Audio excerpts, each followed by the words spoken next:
नमस्कार, उपाध्याय आप देख रहे हैं अनंत वार्ता। दुनिया का सबसे बड़ा लोकतंत्र है भारत। संस्कृत लोकतंत्र के अध्याय का एक चैप्टर है चुनाव। आज चुनाव हो रहा है दिल्ली एमसीडी।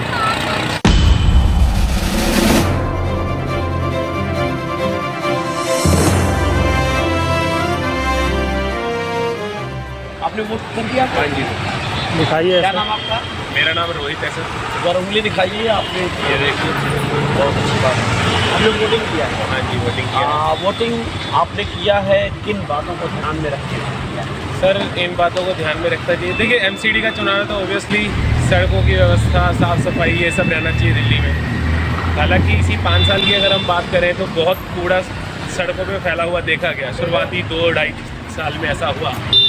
ठीक है, बाद में वैसे तो हमारे यहाँ कूड़े वाला रेगुलर आता है, सब कुछ है, ऐसी कोई परेशानी नहीं है। लेकिन फिर भी जैसे ये नाले बंद नहीं होते और भी बहुत सारे इश्यूज़ हैं तो, और मेरे को ऐसा लगता है कि एक में बीजेपी एक में आम आदमी, तो ये हमेशा इनका झगड़ा चलता रहेगा। इसलिए कहीं ना कहीं अलाइनमेंट होनी चाहिए, या तो पूरी तरीके से बीजेपी आ जाए या पूरी तरीके से आम आदमी आ जाए। आपने वोटिंग किसके लिए किया है? बदलाव के लिए किया है या संतुष्ट है? नहीं, हमने जो है वोटिंग बिल्कुल ये तो हम नहीं बता पाएंगे कि हमने बदलाव के लिए किया है, क्योंकि ये हमारा प्राइवेट मैटर है। लेकिन हाँ, हम ये चाहेंगे कि अलाइनमेंट हो, कि भाई दोनों विरोधाभास नहीं होना चाहिए कि भाई आपकी जो सरकार है और वहाँ बीजेपी है तो उनमें हमेशा कोई ना कोई कॉन्फ्लिक्ट बना रहेगा। एक बिल पास नहीं करेगा, एक कहेगा आपने ये नहीं किया, एक कहेगा वो नहीं किया। अब जमुना जी का आप देखिए कितना दिखा रहे थे टीवी में कि वहाँ झाग आ रही है, दिल्ली जल बोर्ड वाले कह रहे नहीं जी जो कहाँ से केमिकल हम तो वही डाल रहे हैं, लेकिन नहीं जी आप गलत कर रहे हो, छठ पूजा का पर्व है, ये है, वो आप कर ही नहीं रहे। तो ये जो हमेशा लड़ाई ये चलती रहेगी। अभी तो एमसीडी में परिवर्तन काफ़ी किए गए हैं। परिशीलन के बाद 272 सीट को 250 में ले आया गया। और बदलाव हुए हैं जिनका अधिकार, एकाधिकार भारत सरकार के पास आ गया है। बिल्कुल, तो हम यही कहेंगे हमारे लिए दोनों ही सही है, लेकिन हाँ दोनों में जगह एक ही सरकार रहनी चाहिए, काम तभी सही से हो पाता है। ये हमने देख लिया। ये 2 जगह झूलते हुए में मामला गड़बड़ का मुद्दा तो दिलवा दो। खुला नाला, हाँ ये आ जाओ, आप भी आ जाओ। आ जाओ, आप भी अपनी बात तो सबसे रखिए। बड़ी परेशानी है। कम से कम पूरे सननगर बुराड़ी की तो बहुत बड़ी आप पता है, सुबह घर से बाहर निकलिए उठ के आपको बदबू आएगी लिटरली।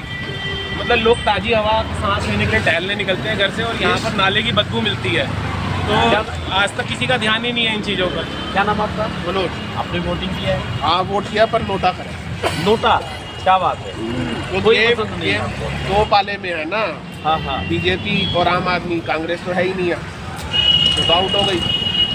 और दोनों कैंडिडेट में जो भी है, नाले की समस्या कोई हल करेगा नहीं।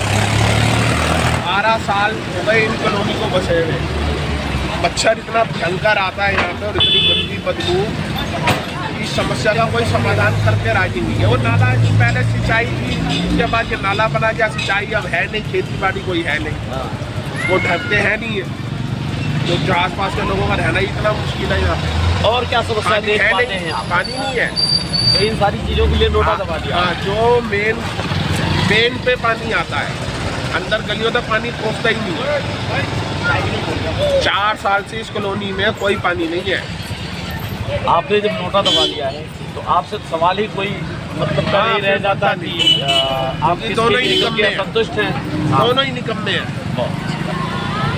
ठीक भैया, धन्यवाद।